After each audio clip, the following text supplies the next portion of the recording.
이베이 코리아가 그렇게 매력적인 매물인가에 대해서도 많은 고민이 있었거든요. 왜냐하면은 쿠팡 네이버는 매년 거래 금액이 그 전체 대한민국 이커머스 시장 그로스보다도 높게 나왔었는데, 이베이 코리아는 그 기간에도, 심지어 코로나 기간에조차 20조 원 안팎의 어떤 거래 금액을 좀 유지를 하면서 시장은 커지는데 거래 금액이 동일하다라는 거는 반대로 말하면은 어떻게 보면 역성장과 다를 바가 없는 상황이었거든요. 그래서 당시에 그 몸집은 큰데 성장률이 저조한 그 이베이 코리아를 인수를 해서 어떤 시너지가 날 수 있을지에 대해서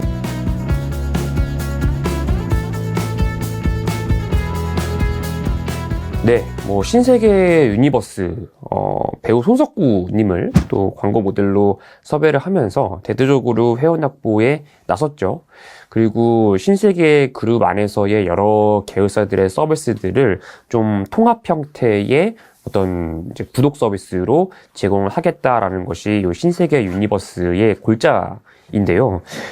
상대적으로 지금 국내에 있는 다른 온라인 구독 서비스들과 비교를 해보자라고 하면은 조금 개인적으로 아쉽다라고 생각이 좀 드는 대목이 뭐였냐면은 혜택이 명확한 것 같지가 않습니다. 이를테면 쿠팡, 누가 뭐래도 쿠팡의 어떤 로켓 와우클럽 회원으로 구독을 하는 데 있어서의 메리트는 빠른 배송이 되겠죠. 그리고 무료 배송, 무료 반품 혜택까지 한꺼번에 주어진다는 점. 그 외에 부수적으로 쿠팡 플레이와 같은 OTT를 그 로켓 와우클럽 구독자라면 무료로 이제 볼 수가 있다는 점도 있겠고, 여러 가지 쿠팡 이츠를 서비스를 이용함에 있어서도 할인이라던가 여러 가지 혜택을 제공하는 게 사실인데, 기본적으로 쿠팡은 명확하게 배송에 굉장히 큰 방점을 두고 멤버십 서비스를 론칭을 했습니다.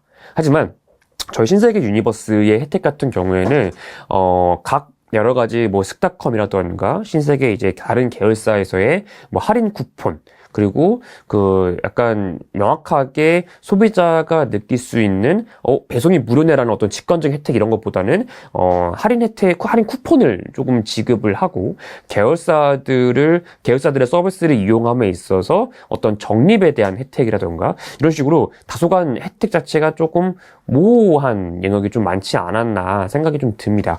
가격 할인이라는 어떤 쿠폰 제공 같은 경우에는 예컨대 파격적으로 30% 40% 이렇게 할인 쿠폰을 지급할 수는 없기 때문에 그 다소간 좀 미미한 규모의 할인 쿠폰을 지속적으로 좀 이제 제공을 했던 것으로 지금 파악이 되고, 명확하게 배송에 대한 혜택이 딱 주어지는 것은 물론 배송 혜택이 있죠. 하지만 쿠팡처럼 그 주문하는 모든 그 주문 건마다 어떤 배송 혜택이 주어지는 혜택은 아니었고, 그런 맥락에서 그 기존의 국내에서 가장 그 파급력이 센 구독 모델인 쿠팡 로켓 와우클럽 대비해서는 혜택이 좀 불명확했다라는 게 큰 아쉬운 대목으로 저는 생각을 좀 하고 있습니다.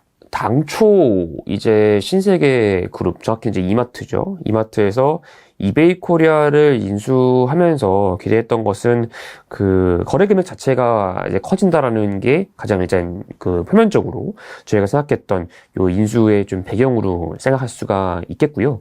아무래도 인수를 타진할 당시에 이 쿠팡과 네이버 쇼핑의 어떤 외연 확장이 좀 이제 거셌기 때문에 그에 대한 어떤 대응으로서 대략 20조 원 정도의 연간 거래 금액을 유지를 하고 있었던 이베이 코리아 서비스 명으로는 G마켓과 이제 옥션 그리고 지구가 되겠죠. 요 이제 세 개 서비스를 제공을 하고 있는 이베이 코리아를 스타컴이 인수를 했었습니다. 당시에 인수를 하면서 어떤 물리적인 거래 금액의 규모가 당연히 커졌죠. 그러다 보니까 이 전체적인 어떤 스타컴 자체에, 그리고 이마트라는 어떤 기업 자체의 가치에 어떤 재평가가 필요한 거 아니냐, 이런 이야기가 이제 나올 정도로 사실 당시에 인수는 좀 센세이션 했다라고 이제 볼 수가 이제 있겠습니다. 다만 당시에 인수를 할 때에 여러 가지 이제 좀 선결 조건들이 어떻게 되는지는 잘 알 수가 없으나 시장에서 여러 가지 좀 궁금해했던 점들은 이런 것이었습니다. 지금 명확하게 네이버 쇼핑, 검색 엔진의 네이버의 커머스인 네이버 쇼핑과 물류를 내재화해서 물류에 대한 강력한 그 혜택을 제공하고 있는 쿠팡 대비 이 몸집이 커진 스타컴 플러스 이베이 코리아의 어떤 그 명확한 매력이 무엇이냐, 이거에 대해서 명확한 전략이 좀 필요하지 않겠냐라는 점을 많은 이제 분들이 궁금해 했던 걸로 저도 기억을 합니다. 저도 당시에 이제 로지브릿지에 출연을 하면서 그 같은 맥락으로 그 앞으로 어떻게 될 것인지 규칙은 주목이 된다 라고 이제 말씀을 드렸던 것이 좀 기억이 나는데요. 결론적으로 보면은 어떤 방금 질문 드렸던 거에 모든 사람들이 궁금했던 것에 대해서 어떤 명확한 답을 내주지는 좀 못한 게 아니냐 생각을 좀 해봅니다.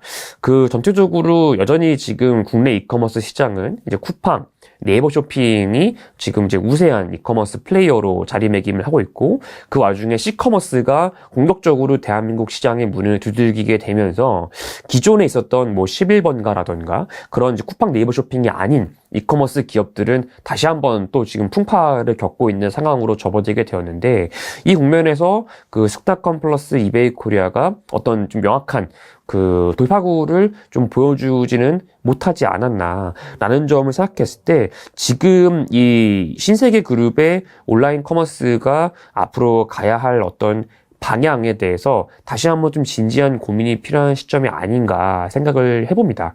사실 당시에 그 이베이 코리아를 인수할 당시에 이베이 코리아가 그렇게 매력적인 매물인가에 대해서도 많은 고민이 있었거든요. 왜냐하면은 쿠팡, 네이버는 매년 거래 금액이 그 전체 대한민국 이커머스 시장 그로스보다도 높게 나왔었는데, 이베이 코리아는 그 기간에도, 심지어 코로나 기간에조차 20조 원 안팎의 어떤 거래 금액을 좀 유지를 하면서 시장은 커지는데 거래 금액이 동일하다라는 거는 반대로 말하면은 어떻게 보면 역성장과 다를 바가 없는 상황이었거든요.